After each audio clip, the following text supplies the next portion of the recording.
Hello everyone, আমি তুলি আবারও চলে এসেছি তোমাদের সঙ্গে ছোট্ট একটা ভিডিও নিয়ে। সবাইকে গুড মর্নিং।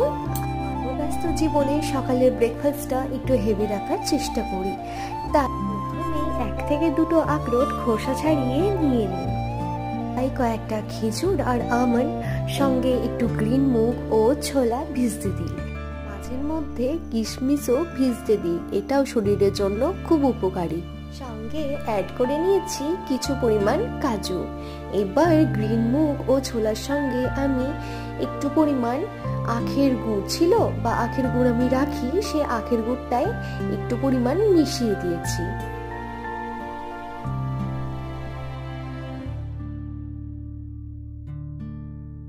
সবশেষে কয়েকটা পিস্তা অ্যাড করে নিয়েছি। এটাই হচ্ছে আমার মর্নিংয়ের ড্রাই ফ্রুটসের রুটিন।